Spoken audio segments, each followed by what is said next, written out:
Has you ever stopped and wondered, like, why is my local park looking a bit, rough around the edges? Or thought, why did it take so long to get that planning permission sorted? Yeah, it's interesting, isn't it? It is. And often the story behind those things comes down to, well, the money trail, the fascinating, sometimes surprising journey of pounds and pence in your local council. Right. So, welcome to the Journeyman Podcast, episode 51. Episode 51 already. Wow. I know, right? Time flies. And today, we're not just dipping our toes in the water. We're going deep, like really deep, into the financial story of English councils. Diving right in. Exactly. And, you shared some really insightful stuff with us, your notes, that comprehensive report from the Institute for Fiscal Studies, the IFS. Aye. Together, they paint a really, really compelling picture of, well, the financial shifts, the things that have really reshaped how our local services are funded, and honestly, the very real pressures Yeah. that your council and councils all over the country are dealing with right now. It's definitely a hot topic. And it's not just about abstract economics, it's about real life. It directly impacts the services you and I use every single day. It really does. So our mission today is to, well, unpack all these complex trends, really understand what's driving these financial ups and downs, and pull out those key insights so you can grasp the bigger picture without, needing a degree in economics. Absolutely. We're going to chart the austerity measures of the 2010s Right through to those more recent funding adjustments. and figure out, what does it all mean for the services, the stuff that's right there on your doorstep. Absolutely. And for those of you who love to get into the nitty-gritty, the original IFS report is linked in the description. Go check it out. Yeah, go have a look. And if you find this kind of deep dive valuable, please head over to Journeyman's channel and subscribe for more insightful deep dives. We do love a good deep dive. And if you are enjoying this, please take a moment to like and subscribe to this podcast. It really helps us reach a wider audience. Okay, let's unpack this story, starting with that decade of austerity, the 2010s. Okay, so rewind back to 2010 to 2020. Local councils, they really felt the pinch back then, didn't they? They did. It was a tough time. What did the numbers actually say? Well, the data is pretty stark. Overall core funding available to English councils. Okay.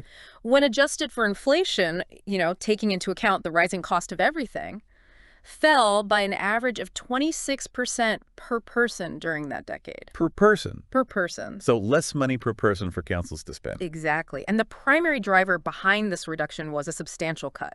And we're talking about a big one, a 46% real terms decrease in the funding councils received directly from central government. Wow, 46%. That's a massive chunk. It is. But I remember reading something about council tax revenues actually going up during this time. You're right. Did that help to balance things out at all? It did provide a partial counterbalance, yes.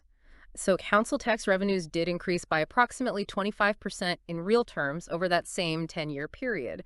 So whilst it didn't fully compensate for the loss of that central government funding, Right. it definitely acted as a crucial buffer. In fact, the proportion of council funding that came from council tax saw a significant jump. It rose from 36% to 56%. So council tax became more important for funding local services. But here's something that I found really interesting. This wasn't a one-size-fits-all situation, was it? No, it wasn't. You're absolutely right. Some areas got hit way harder by these cuts than others, right? Absolutely. The impact of these funding reductions was far from evenly distributed. It really depended on how much a particular council relied on those central government grants in the first place. So some councils were more dependent on that central government money than others. Exactly. Councils in more deprived areas, historically, they've tended to rely more heavily on that central funding, Okay. and they experience much steeper declines in their overall funding. So the poorer areas, they actually got hit harder. Yeah. To put it into perspective, the most deprived tenth of councils faced an average cut of around 35% per person, Wow. compared to just 15% in the most affluent areas. So a much bigger hit for the areas that were already struggling. Absolutely. And interestingly, the north of England and London also tended to be relatively more affected. That's really interesting. I wonder why that is. Well, it raises some important questions about fairness, doesn't it? And how different communities were able to cope with these cuts. For sure. So less money coming in. Councils must have had to make some really tough decisions about, well, what to prioritize, what to cut back on. What were some of those big shifts in spending? Well, the data shows some interesting trends. Spending on children's social care, and this is important to note, this excludes youth services, and Sure Start Huh. actually increased by 11% per person in real terms. Okay. So even with less money overall, they actually spent more on children's social care. Exactly. And adult social care saw a smaller reduction, a cut of only about 2% per person. So those essential care services, they were protected. It seems that way. It suggests a really clear prioritization of those statutory social care responsibilities, likely driven by increasing demand and those legal obligations, the things councils have to do by law. I see. But if they were spending more on those things, something else must have had to give. And Yeah. exactly. You can't just magic money out of thin air. Yeah. To accommodate that increased spending on social care within a shrinking budget, other service areas faced substantial reductions. Spending per person on things like highways and transport. Okay, so road maintenance, things like In that. it, exactly. Culture and leisure facilities. Libraries, swimming pools, that sort of thing. Yeah, exactly. And housing. All those saw significant drops, exceeding 40% in each case. Wow. Planning and development services, they took an even more substantial hit, with a 58% decrease in per person spending. That's huge. And here's a particularly striking example of the trade-offs involved. Spending on services for young people and Sure Start, remember those, experienced a dramatic 67% cut, plummeting from £60 down to just £20 per person. So basically a third of what it was before. Yeah, less than a third. This really illustrates the profound impact of austerity on things like preventative services, support for young people and families. So those services that might help prevent problems down the line, they really got squeezed. Exactly. And it wasn't just about cutting back on things they were already doing. Yeah. Wasn't there also this move towards councils trying to find new ways to bring in money? There was. You're absolutely right. So faced with this reduced central funding, councils increasingly looked to generate income through, sales, fees, and charges Okay. to help sustain those services. So things like parking fees, maybe higher charges for leisure centers. Yeah, exactly. Things like that. And even fees associated with planning applications. These all likely became more significant sources of revenue for local authorities. It makes sense, but doesn't that raise questions about fairness? It does. It raises important questions about equity. Are those essential services becoming less accessible for people who can't afford those fees? Yeah, that's a good point. Yeah, It could actually make inequality worse. exactly. Potentially exacerbating existing inequalities within those communities. And didn't the government also try to give councils some financial incentives during this period? Things like the new homes bonus They did. and the business rates retention scheme? Yep. The idea behind those schemes was to, incentivize growth and reward councils for increasing housing supply and business activity. Right. Sounds good in theory, It does. but the way funding allocations were structured, increasingly based on past assessments of growth rather than current levels of need or deprivation, meant they potentially became less responsive to the areas facing the greatest challenges. So a council that was already doing well, they might get rewarded even more, while a council struggling with poverty, they might miss out. Yeah, exactly. Because the allocation was increasingly based on past growth rather than current need or deprivation, councils already experiencing lower growth or facing greater social challenges were less likely to benefit. So it could actually widen that funding gap. Exactly. But here's the thing that I find really interesting. Despite all these funding cuts we've been talking about, council reserves actually increased by about 50% in real terms by April 2019. Interesting, isn't it? Seems a bit counterintuitive. It does. Why would reserves increase during a time of cuts? Well, it probably reflects a strategic move by councils to build a buffer. Protect themselves against future uncertainty given the scale of those cuts and the unpredictable nature of future funding. Okay, so they were playing it safe. Essentially, yeah. There might have also been some underspending in certain service areas just because of the sheer difficulty of maintaining, those pre-austerity levels of activity with significantly reduced budgets. Yeah, that makes sense. But some critics might argue that this also indicates a degree of overcaution or even a failure to fully utilize available funds to address immediate and pressing community needs. So some people might say, hey, they had the money, they should have spent it. Yeah, there's always going to be debate about how these things are managed. For sure. Okay, let's fast forward a bit. Into the 2020s, it sounds like things started to change a little bit, financially speaking, for councils. They did. Beginning around 2019 and extending to the projections for 2024-25, we've seen a move towards increased overall funding for local government in real terms. On average, funding per person in 2024-25 is projected to be about 10% higher in real terms than it was in 2019-20. And mirroring the earlier period, the impact has varied across the country, with more deprived councils generally experiencing larger percentage increases in their funding during this time. Okay, so more money overall, and particularly for the areas that need it most. Exactly. But then, of course, we had the COVID-19 pandemic. That must have thrown a huge wrench into everything. Oh, it did. The pandemic brought with it a whole new set of responsibilities and significant cost pressures for councils. Think about it, supporting vulnerable residents, implementing public health Right, measures. a lot of extra work and Right, expenses. absolutely. But it also triggered substantial financial support from central government to help councils manage those unprecedented challenges. Interestingly, as a result of that additional funding, councils' financial reserves actually increased quite substantially during the 2020-2022 period. So more money coming in to deal with the crisis, and some of that ended up in reserves. Exactly. So you would think more money overall, a boost to reserves during the pandemic. Councils must be in a much better position now, right? Well, not quite. Here's where the story takes another turn. Uh-oh. Despite those overall funding increases since 2019 and the temporary bolstering of reserves, councils are now facing significant and renewed financial pressures. Renewed. I thought things were getting better. It's complicated. The key factor here is the rapidly rising demand for what we might call acute services, particularly children's and adult social care, support for the growing number of homeless individuals and families, and specialized transport for those with complex needs. So more people needing those really essential, often quite expensive services. Exactly. Can you give us some examples of what you mean by this surge in demand? Sure. For instance, the number of children requiring placements in secure units and children's homes, as well as the number of children with education, health, and care plans, that's EHCPs, saw an increase of over 30% between early 2020 and early 2023.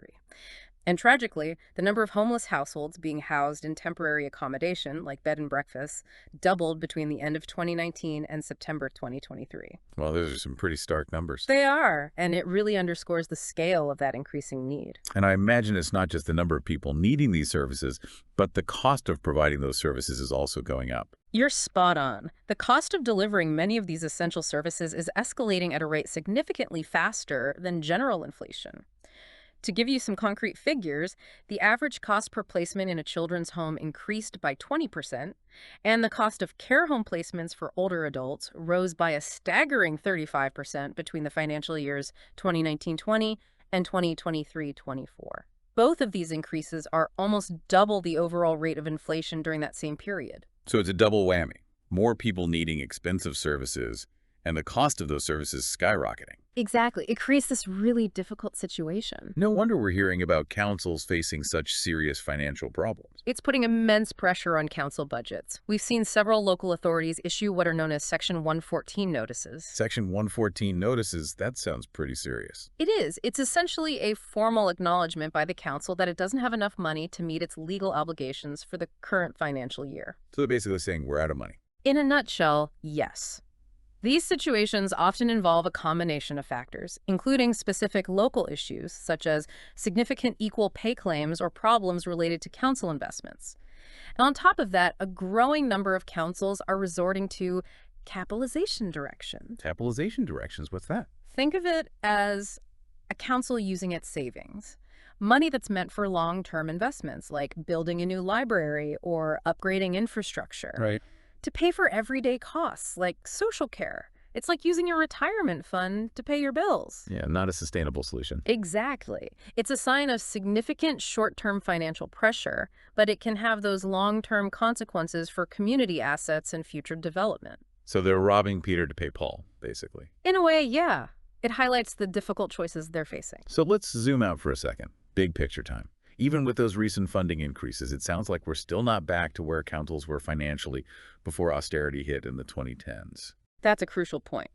While funding has seen some increases in recent years, it hasn't fully reversed the substantial cuts of the previous decade. Okay.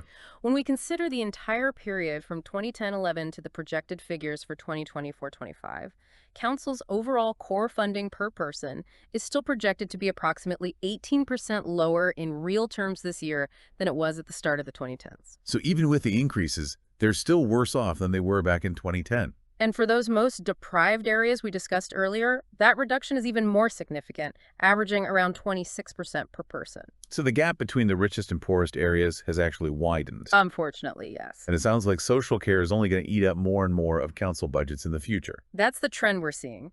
Current estimates suggest that spending on adult social care and acute children's social care could account for a staggering 65% of Council's total non-education spending in the financial year 2023-24. 65%. That's a huge chunk of their budget. It is, and that's a substantial increase from the 50% it represented back in 2010-11. This increasing dominance of social care spending inevitably leaves less and less funding available for those more universal services that benefit the entire community, such as libraries, parks, leisure centers, and even things like bin collection. So the things that make a community a good place to live, they're getting squeezed. Yeah, it's a worrying trend. And what about the future? It sounds like things are still pretty uncertain for local government finances. You're right. Planned reforms to the local government finance system have faced repeated delays, and the future outlook suggests a real possibility of renewed real terms cuts to some services, with the growing number of councils potentially facing significant financial difficulties if demand for acute services continues to rise at the current rate. So it's a bit of a cliffhanger ending. We don't really know what's going to happen. It's a complex and constantly evolving situation. Well, as we've heard today, the financial story of English councils has been a real roller coaster ride. From those deep cuts of the 2010s, the tough choices, the shifts in priorities, to the more recent funding increases. And despite those increases, those new pressures are emerging, particularly in social care. Right. The system is incredibly intricate. But what we've learned today is that the funding available for those local services, the things that we rely on, remains significantly lower per person than it was over a decade ago. And that's especially true in the communities that need it most. Absolutely. And thinking about those sources you shared with us, you can now hopefully see how these broader national trends might be playing out in your own local area. These trends are influencing everything, from the support available for the most vulnerable in our society to the upkeep of our roads, parks, and libraries. It all comes back to money in the end, doesn't it? It often does. And this deep dive leaves us with a really important question. With the ongoing rise in demand and costs for those essential social care services, and those long-promised funding reforms still up in the air, what kind of local services can we realistically expect in our communities in the years to come? It's a good question, and there's no easy answer. It's something for all of us to think about. Maybe even look into how your own local council is navigating these choppy financial waters. Absolutely. It's a topic that affects us all. Well, we really hope this deep dive has given you a clearer understanding of the financial landscape facing English councils. Just a reminder, the link to that full IFS report is in the description if you want to explore the data in more detail. And if you found this exploration valuable, please head over to Journeyman's channel and subscribe for more in-depth analyses of important topics. We've got plenty more deep dives coming up. We do. And finally, if you enjoy this conversation, please take a moment to like and subscribe to this podcast. It really helps us out. Thank you for joining us on this journey. Thanks for listening.